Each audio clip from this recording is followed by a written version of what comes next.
Alright, I'm going to go over some stuff, and then I'm going to give you a summary of the discovery list here, and then I'll go into detail of the discovery list. Alright, first things first. If you want the discovery list, I would suggest you get it from this site here, the scribd.com. Okay, there's 8 pages there of what was filed. Unlike going to someone like the Orlando Sentinel, who is horribly biased from day one and are just bitches for Crump and Company, pimping out their story. The racial aspect, I'll get to more than that here in just a moment. So, read with care when you read that. Just in regards to this article alone, they changed it 4 times before they were finally done here at 8:14 a.m. They started last night. I'll get into more detail later. If you want to read more about, discuss more about the story and find out more about it all, then I would suggest going here to this Last Refuge. I don't know what else these folks do. All I know is that I came across them regarding this case, and that they have brought more information to light about this case than anybody I've ever seen. So I would suggest going there. That's the conservativetreehouse.com. Links in the description box. Just for an example here, going over this Orlando Sentinel before we get to the list. Here, let's see. Let me find... this is the original. Okay, and we're not talking just a couple words here and there. There is well over 100 words that were added and moved and changed and gone. Nearly 200 words, actually. 4 different times. I'm not going to give you the full description here, but yeah, from the simplest things like from As the World Eagerly Awaits to As Many Eagerly Awaited. Okay, simple changes like that, no big deal. But then you get something like this from the original. This paperwork file, blah, blah, blah. Identified several pieces of evidence prosecutors expect to use in their second-degree murder charge, murder case against George Zimmerman, or against Zimmerman. Okay, we don't want to use his first name, right? So that's the original, and then we go to one of the edits. What did it come out to? Evidence prosecutors expect to use to support a second-degree murder charge, right, in the death of 17-year-old Trayvon Martin. So that's totally changed now, right? Stuff like that. So we can use Trayvon's first name, but not George's. Don't want to personalize it for the non-black, right? Don't personalize it for the non-black, but let's personalize it for the black, right? We don't want to offend the blacks. That's what it's all about. You don't want to... They're pimping out Crump's story via this fella here, Ryan Jewison, which just reminds me, by the way. You know who this guy reminds me of? I just thought about this today. This guy reminds me of this guy, Colin Farrell, his character from Phone Booth. That's who he is. That's who that Ryan is. You're that guy from Phone Booth, aren't you? The inspired character, I bet. Yeah. Yeah, that's you, isn't it?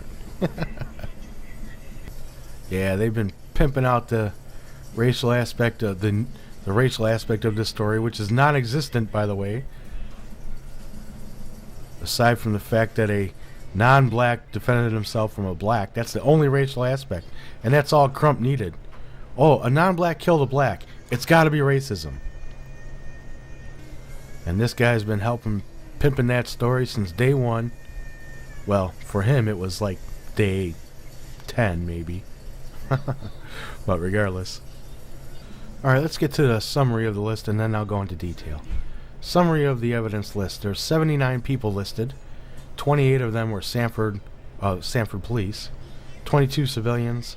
12 people from the Florida Department of Law Enforcement. 6 state's attorneys. 2 FBI. Those are happen to be audio forensics folks. 2 medical examiner's office, 5 Sanford Fire Rescue, and 2 others that are also audio forensics people. One of them you heard about, the guy who's pimping out his $5,000 software for you. Regardless, this is a moot point to me because the state has already admitted on the stand that the analysis, the voice analysis of who is on the tape, has given him no insight as to who was on the tape. So, okay, well, whatever. So they're listed there anyways. 79 people. Okay. 9 police reports totaling 76 pages. We got so far 4 pages, right? That's all we have available to us right now. And that was from the initial police report. 4 of those pages probably right there. Okay, and then there's 12 other reports they talk about. You can see the dates of those. 56 witness statements, 56 separate witness statements. Those include 9 911 calls. 8 of those, was it 8? Yeah, 8 of those we heard. I know we definitely haven't heard one of them. 8, and then there's 18 categories of photos, documents, videos, etc. We'll go into detail later. Alright, so that's the summary. That's what's in there. Like I said, I suggest you just go download the list yourself and look at it yourself. Alright, so now I'll just go into some of the detail then. Here are the folks from the Sanford Police Department, but as you can see, they have different categories. A, B, C, and D. Or no, not D. A, B, and C. I don't know why they list it that way. If we go and look at it, we can see that there's sections they fill out. Section A, B, sections A through K. That's what they fill out. Some of those have descriptions like this. All court reporters use blah blah blah. Some of them don't. Some of them don't have those descriptions. As you can see, section D, there's no description of what they're filling out there. It just says what they filled out, what the state filled out. That's it. So I don't know what's going on there. And anyways, the way it's structured is weird. So then under that, you can see category A, and then there's the Sanford Police Department. Go down a little ways. And there's category B. Right? So that's the way they structured that. Alright, continuing on. Now we got the folks from the Florida Department of Law Enforcement. Again, people from sections A, B, and C. Folks from the State's Attorney's Office. There's actually 2 State's Attorney's Offices involved. One from Sanford, and then one from Jacksonville. That's what that is, Jacksonville. Okay, and then FBI. Those are the audio analysis folks. Medical examiner. Fire rescue. There's that Tom Owen, the audio analysis guy. $5,000 software. Low price. Come and get it. Let's see. Sanford Police Department reports. You can see the dates and how many pages.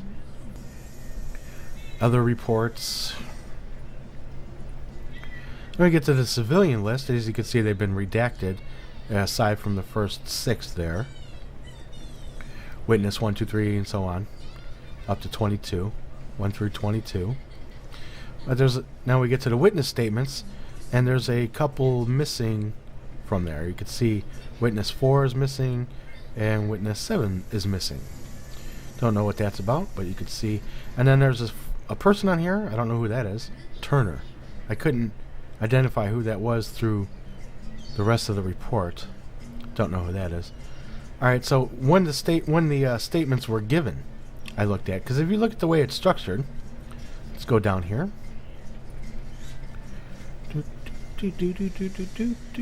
Okay, here we are. The way it's structured, they have it listed as witness 1, 2, 3, and so on. And then what dates they had involvement, and with what agency, and with who. And if you notice, all audio recorded unless specified. So if we look at, let's say right here, witness number 3, you could see on the night of the shooting was a 911 caller, and then they were talked to on the 19th of March by the Federal Department of Law Enforcement and also the State's Attorney's Office from Sanford. The folks happen to be bachelor and post investigators, I assume there. So we go ahead and look at that then. And that's what I wanted to kind of concentrate on there. Was I'm not completely done yet. I'm still in the middle of doing all this, but I wanted to concentrate on who was talked to the first night, right? And so we could see that there was 11 people talked to, 9 were 911 callers, and then there were 2 others.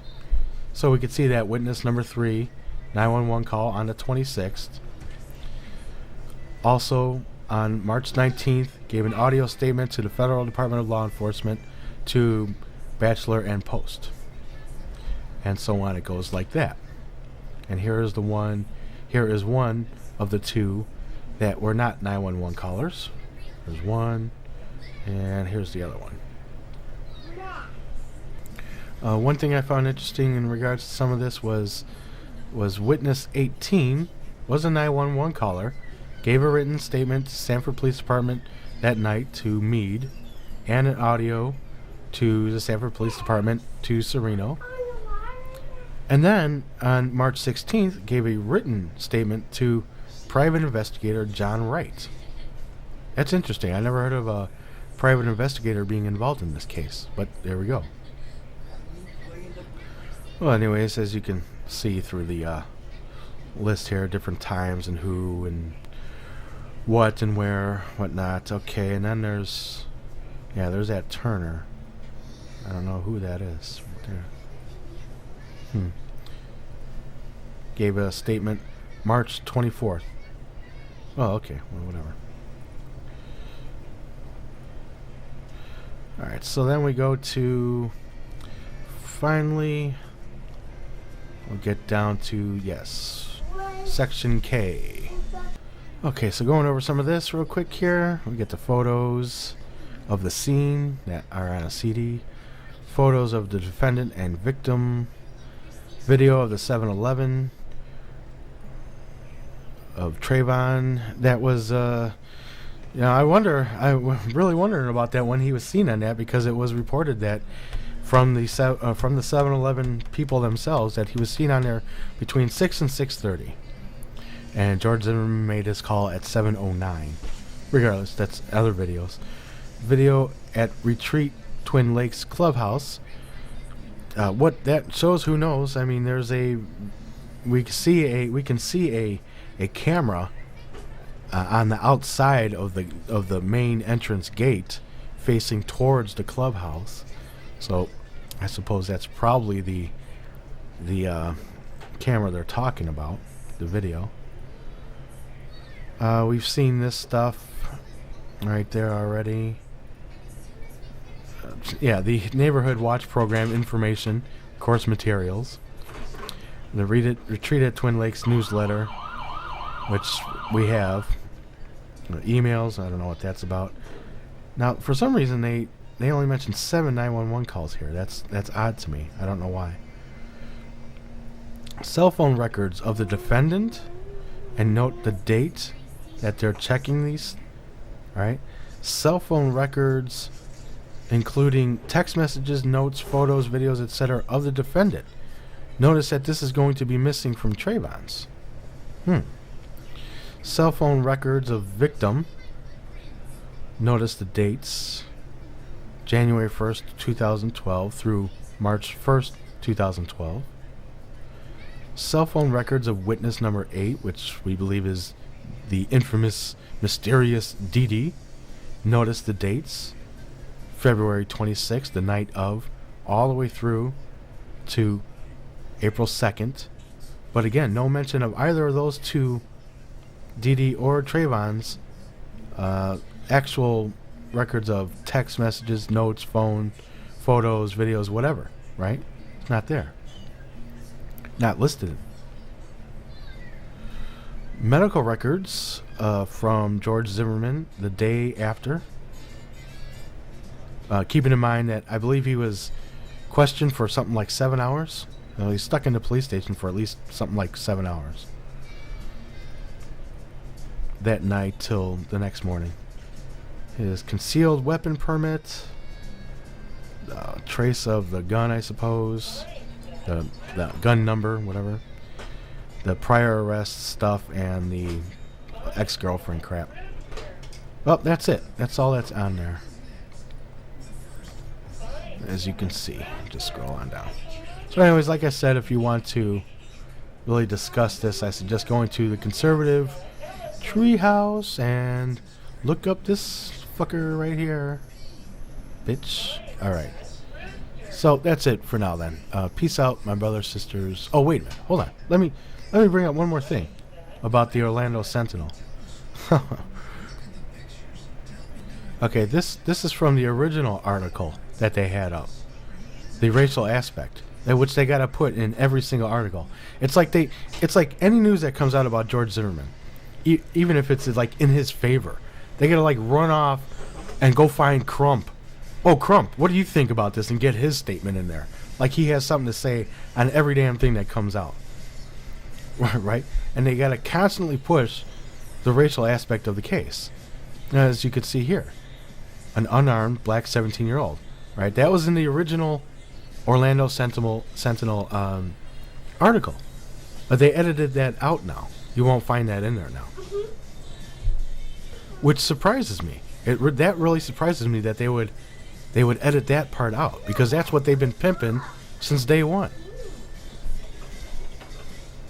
Oh, the old racist George Zimmerman killed a little black boy.